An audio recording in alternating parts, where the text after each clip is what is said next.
itu nanti akan dipimpin oleh Kakanda Ustaz Sumarta.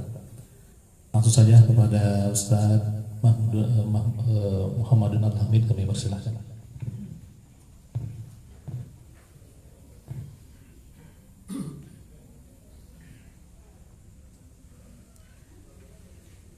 Bismillahirrahmanirrahim. Assalamualaikum warahmatullahi wabarakatuh.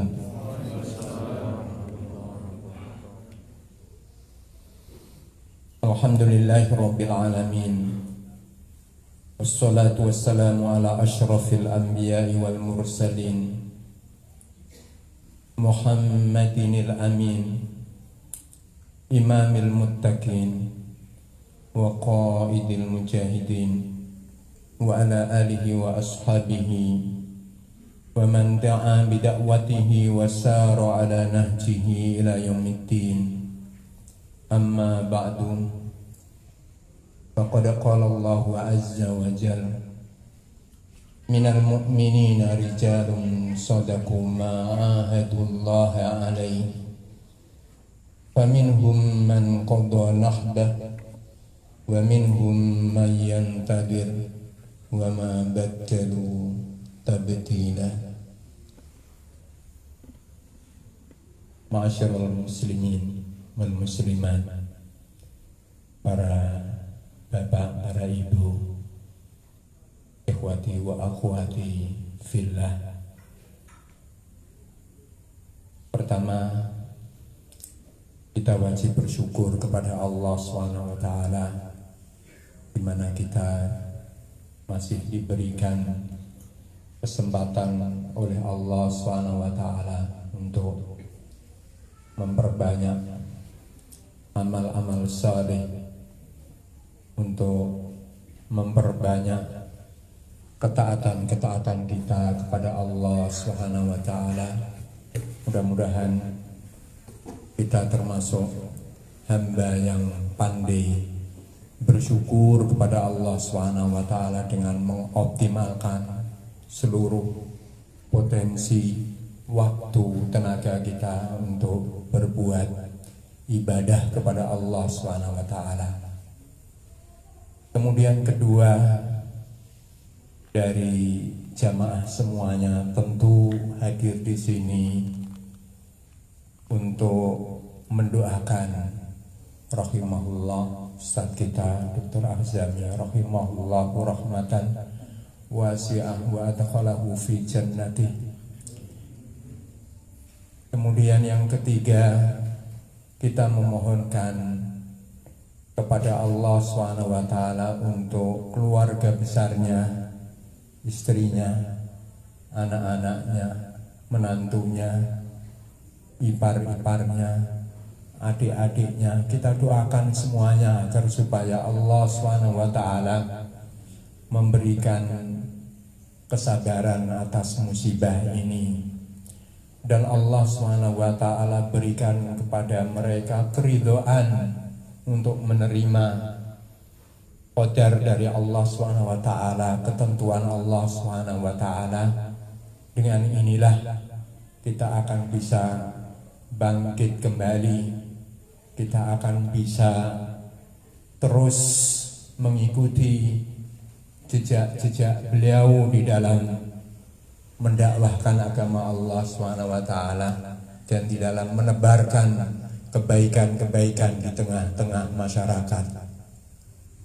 Para bapak, para ibu semuanya yang semoga dimuliakan Allah SWT,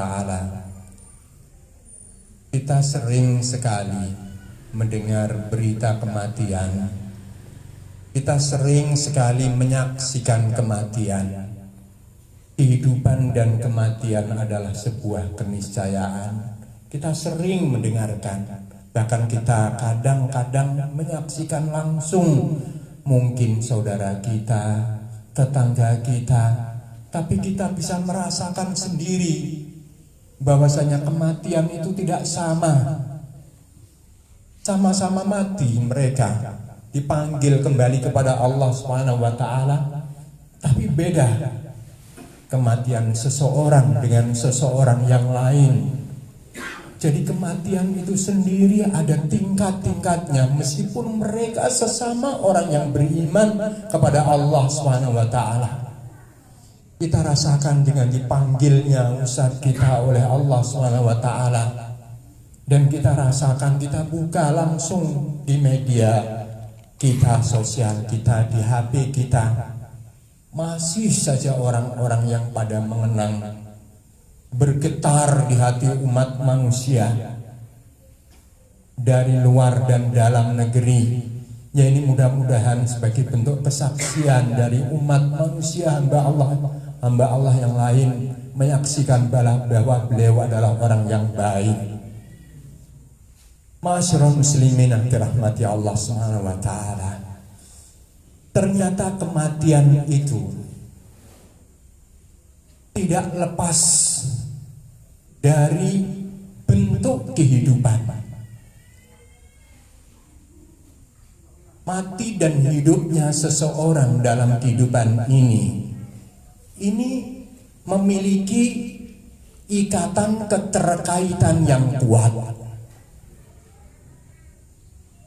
Sesama orang mukmin itu pun juga tidak sama tingkatan keimanannya di sisi Allah Subhanahu wa taala. Dan ini pula yang nanti akan membedakan kematiannya, bobot kematiannya. Ini pula yang akan nanti membedakan. Ma'asyiral muslimin yang dirahmati Allah Subhanahu wa taala. Allah Subhanahu wa taala berfirman, "Minal mu'minina rijal." Jadi min dikatakan oleh para ulama ahli tafsir adalah litabi'id. Jadi sebagian dari orang yang beriman itu ada rijalnya, ada tokohnya, ada pahlawannya. Sama-sama beriman tapi tidak sama mereka. Ada tokohnya, ada pahlawannya, ada rijalnya, ada rojulahnya. Nah, ini akan kita lihat siapa orangnya yang disebut sebagai rijal, tokoh pahlawan ini, sehingga matinya saja nanti pun juga tidak diberi oleh Allah sebagai bentuk kematian redaksinya. Itu ternyata adalah rijalun sodaku ma'ahadullah alaih. Jadi mereka yang asidku bi'ahdihi ma'allahi fi da'wati ila dinih. Jadi yang dianggap rijal itu adalah orang yang jujur di dalam menepati janjinya kepada Allah Subhanahu wa taala, di dalam menegakkan agamanya. Inilah yang disebut dengan rijal, yang nanti kematiannya enggak disebut oleh Allah dengan redaksi maut. Kalau maut, orang kafir pun juga maut redaksinya. Tapi Allah Subhanahu wa taala gunakan minal mu'minina rijalun sadaqu ma ahadullah alaih faminhum man qada nahbah. Allah redaksikan kematiannya dengan redaksi qada nahbah. Banyak penafsiran ulama tentang qada nahbah. Qada nahbah, sebagian ulama menafsirkan qada nadrahu. Dia telah memenuhi nadarnya kepada Allah Subhanahu wa taala di dalam membela agama. Itulah yang disebut dengan rijal. Makanya matinya pun juga tidak disebut dengan maut, tetapi diredaksikan dengan bahasa yang halus. Apalagi di saat kematiannya dalam rangka jihad di medan Allah. Dan inilah seni kematian yang terbaik.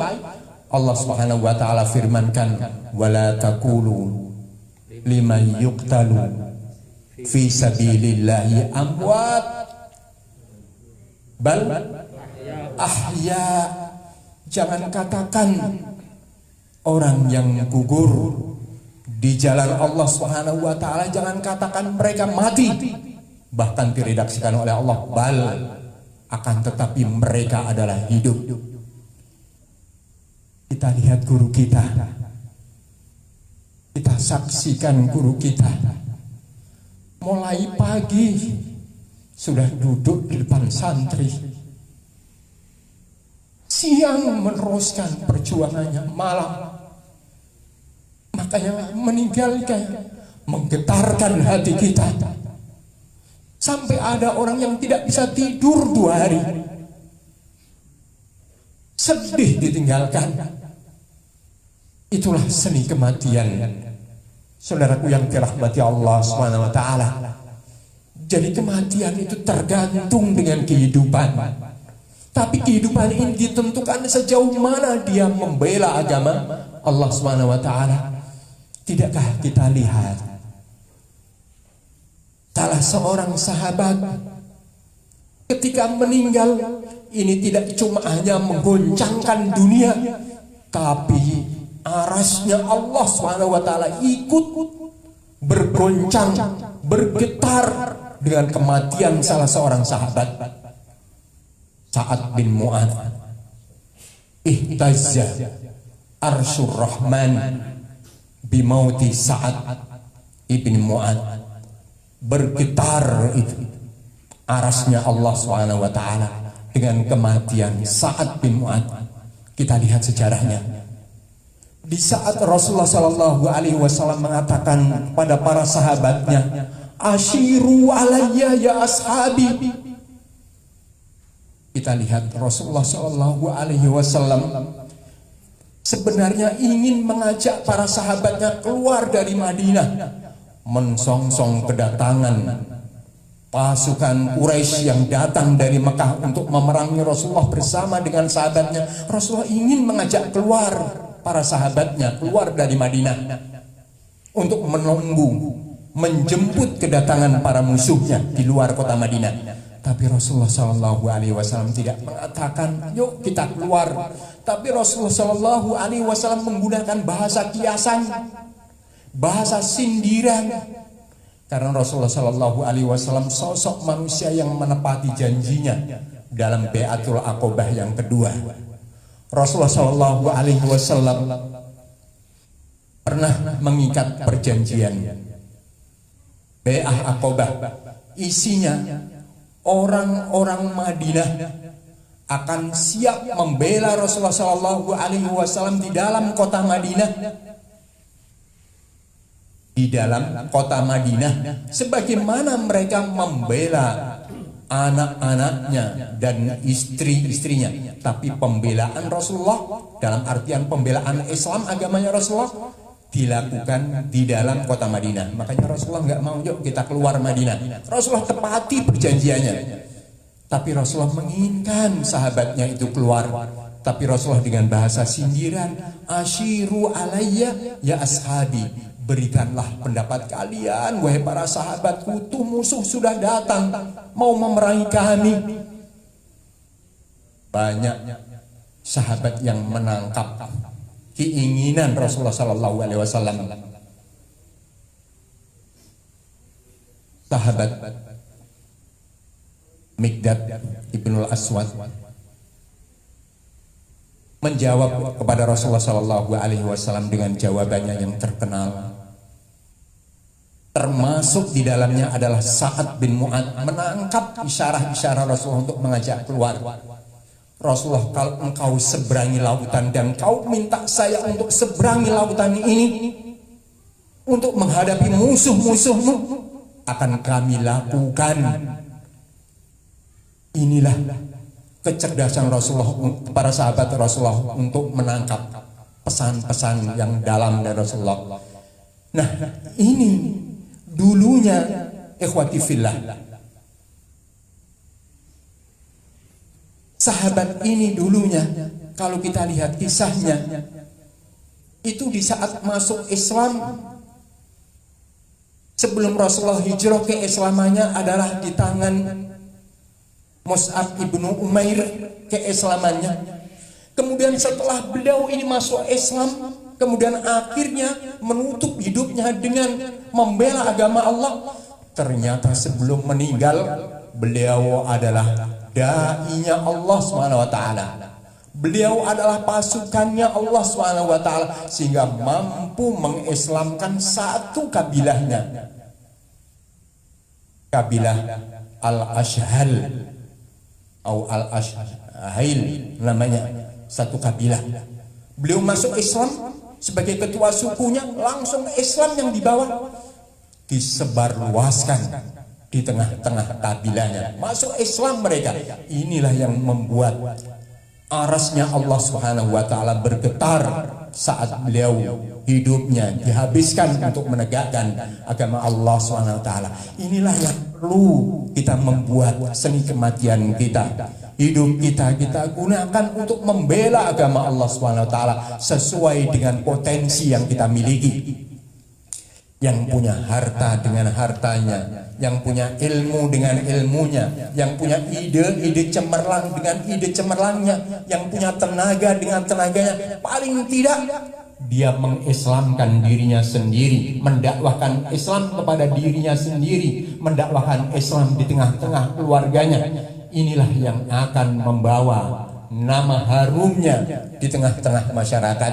Kita saksikan Ustadz Azami, Ustadz kita rahimahullah rahmatan wasi'ah, hidupnya dihabiskan untuk mendakwahkan agama Allah Subhanahu wa taala.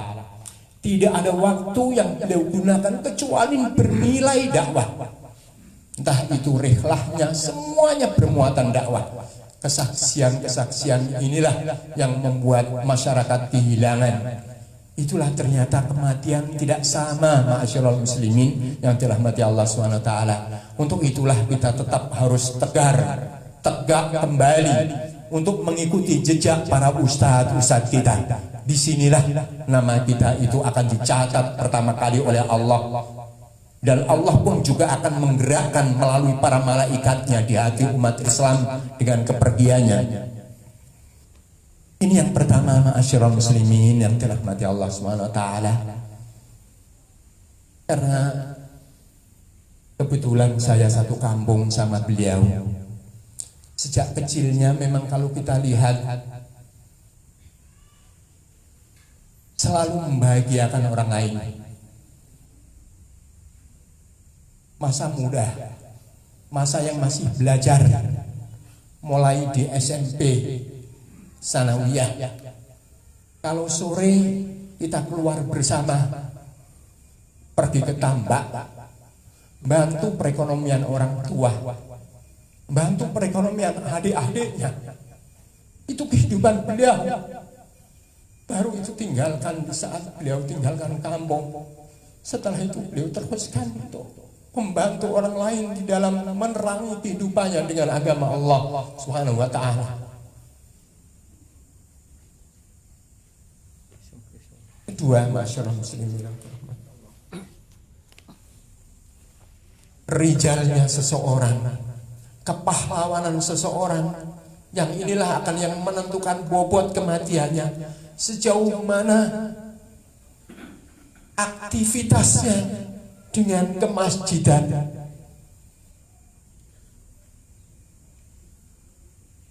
Allah berfirman, la takum fihi abada, la masjidun ussisa ala taqwa min awwali yaumin ahaqqu an taquma fihi rijal yuhibbuna ayyatatahharu wallahu yuhibbul mutahhirin. Kita lihat juga Allah Subhanahu wa taala ketika meredaksikan aktivis masjid itu tidak mukminun biasa, tapi Allah redaksikan rijalun, pahlawan, tokoh. Mungkin keluarga-keluarga dekatnya memahami,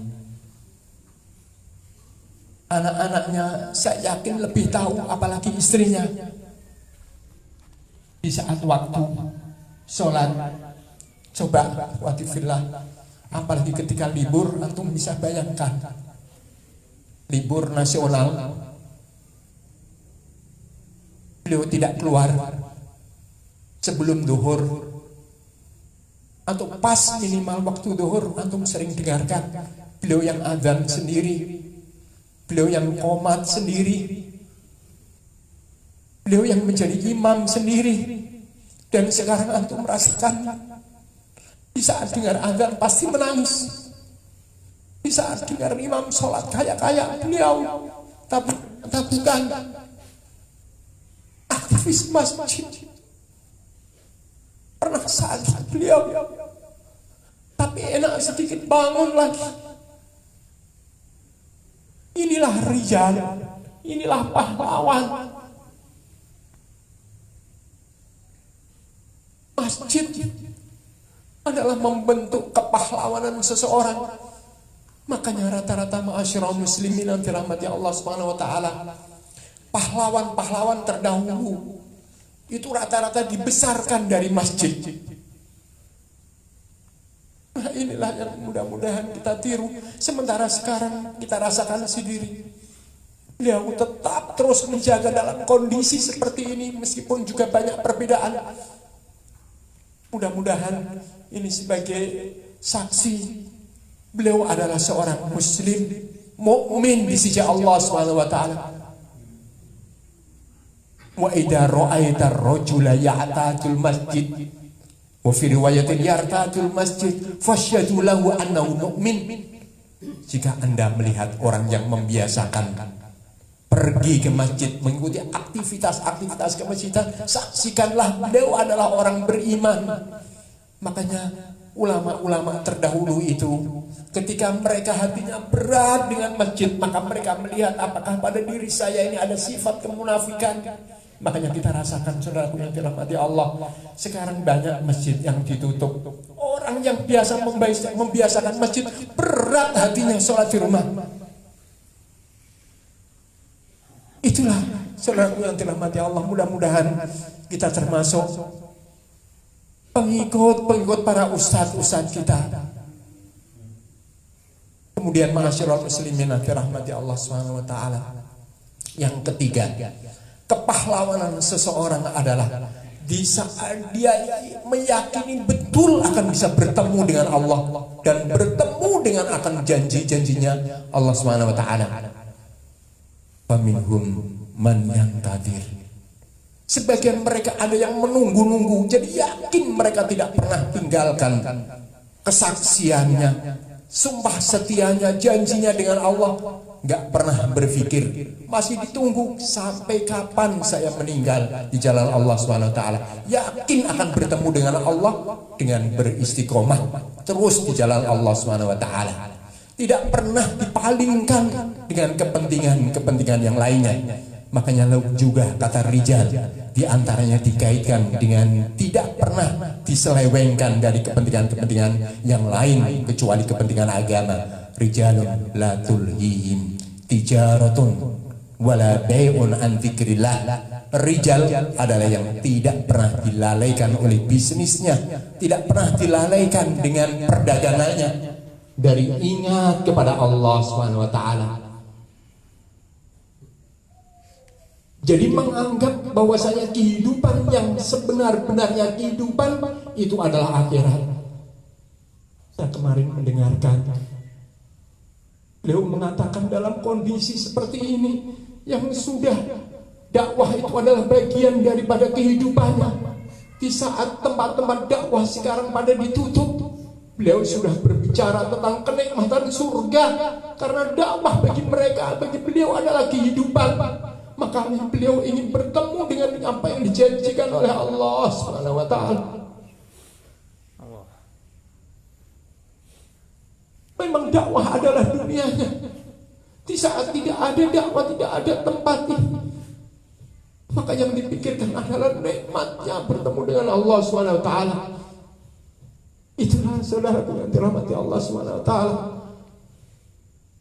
Afwan, saya enggak bisa terus. Aku nak lihat. Assalamualaikum warahmatullahi wabarakatuh. Assalamualaikum warahmatullahi.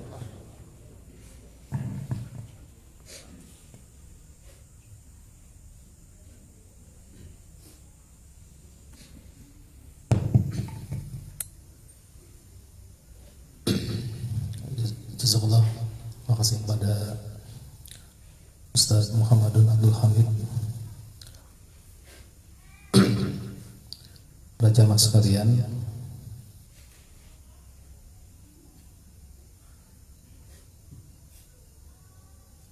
kemarin malam pun Ustaz Busyari mengingatkan betapa banyak kebaikan-kebaikan beliau di tengah-tengah kita semua.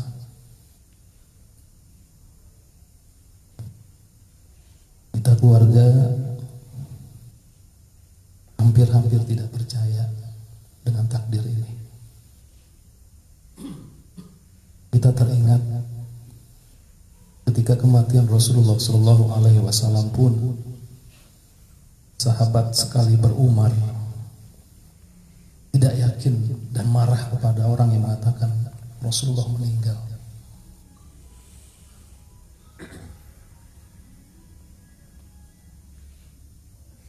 Kali berumar seperti itu hadirin sekalian. Sampai kemudian Abu Bakar menghampirinya dan mengatakan, sabar wahai Umar, sabar wahai Umar. Dan Abu Bakar mengatakan di hadapan kaum muslimin pada saat itu, man kana ya'budu Muhammadan fa inna Muhammad qad mata. Barang siapa yang menyembah Muhammad, maka Muhammad telah meninggal. Wa man kana ya'budu Allah Rabba Muhammad fa innahu hayyun la yamut. Tapi barang siapa yang menyembah Allah Rabbnya Muhammad, maka sesungguhnya dia hidup dan tidak akan mati. Jadi kami sekeluarga, ma'asyiral muslimin rahimakumullah, seperti Ustaz Muhammadun katakan tadi, mengalami satu goncangan perasaan jiwa yang luar biasa. Mudah-mudahan istri dan anak-anak beliau khususnya diberikan kekuatan oleh Allah Subhanahu wa Ta'ala, dan beliau menuju apa yang beliau cita-citakan dengan kematian yang indah dan mudah.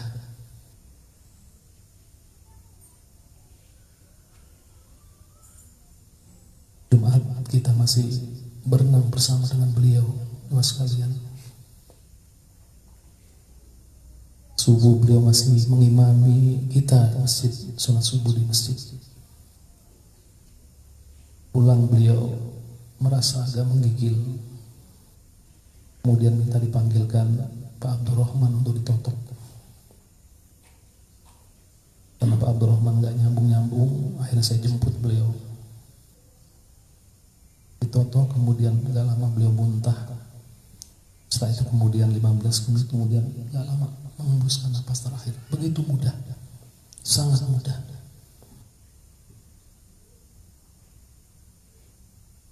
Banyak sekali hadirin sekalian kebaikan-kebaikan yang beliau tinggalkan untuk kami khususnya keluarga besar, dan banyak sekali cita-cita besar beliau yang insya Allah ini menjadi tanggung jawab kita semua, wabil khusus kami keluarga, untuk bisa melanjutkannya. Kita semua barangkali mengalami masa-masa baik secara pribadi berhubungan dengan beliau, dan semuanya kita sepakat beliau adalah orang yang baik.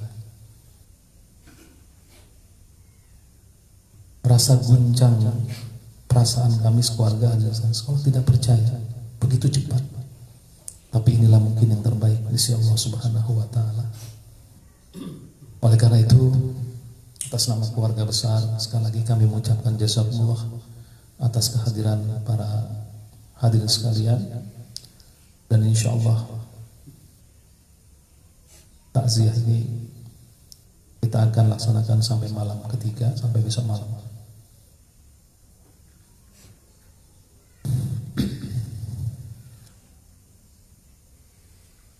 Dan sampai hari ini, Bapak sekalian, henti-hentinya ucapan belasungkawa yang mengalir kepada kami lewat anak-anak beliau, baik yang ada di Saudi maupun yang lainnya.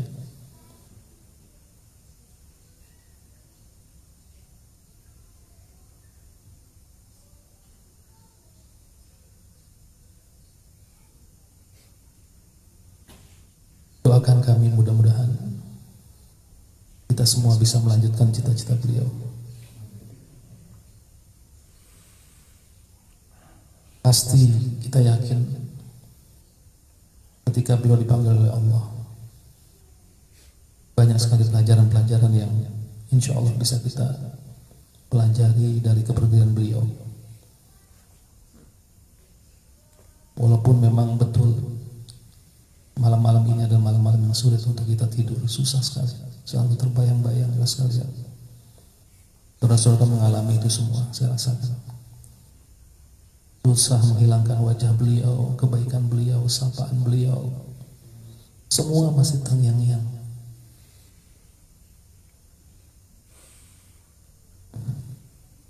Ya Allah, maafkanlah beliau, mudah-mudahan beliau berada di sisi yang terbaik si Allah Subhanahu wa taala.